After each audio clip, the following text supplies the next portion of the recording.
More than a century after Ireland won its own recognition as an independent state, Irish Prime Minister Simon Harris drew explicit parallels with Palestine.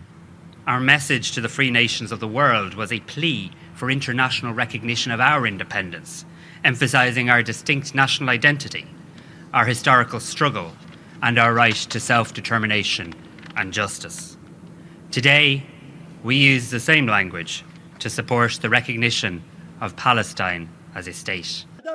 Israel's military action in Gaza has killed more than 36,000 people and destroyed much of the territory's infrastructure.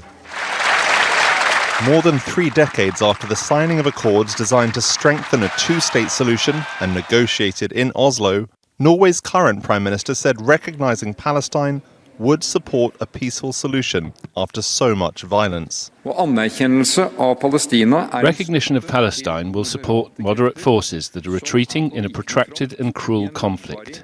This is an investment in the only solution that can bring lasting peace in the Middle East. Spanish leader Pedro Sanchez has publicly criticised Israel for its actions in Gaza. The scene, he said, of a humanitarian catastrophe. If one thing is clear to me, is that the Prime Minister Netanyahu has no peace project for Palestine. Fighting the terrorist group Hamas is legitimate and necessary after the events of October the 7th. But Netanyahu is creating so much pain and so much destruction and so much rancor in Gaza that the viability of the two-state solution is in danger.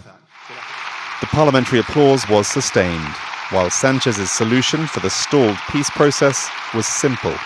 Next Tuesday, the 28th of May, Spain will approve in its Council of Ministers the recognition of the State of Palestine. But students at encampments in major Spanish cities say they expect concrete action above symbolic announcements. These are empty words. It does us no good to recognise the Palestinian state if you continue to sell arms to Israel. At the UN recently, the United States vetoed an attempt at Palestinian state recognition. And though this move in Europe is ultimately political, not practical, it has still elicited a strong response from Israel. Its foreign ministry says it will withdraw its ambassadors from Ireland and Norway, as it earlier did from Spain in December. And hard-right National Security Minister Itamar Ben-Gvir said these decisions ultimately rewarded the actions of Hamas on October 7th. The countries that recognise the Palestinian state today are giving a prize to the Hamas commandos, to the murderers, to the abusers. And I say we will not allow even a statement about a Palestinian state. With ceasefire negotiations for Gaza going nowhere right now, such symbolic decisions, announced at a distance, may make few concrete changes in the lives of civilians caught at the centre of this conflict. Willem, Marx, Al Jazeera.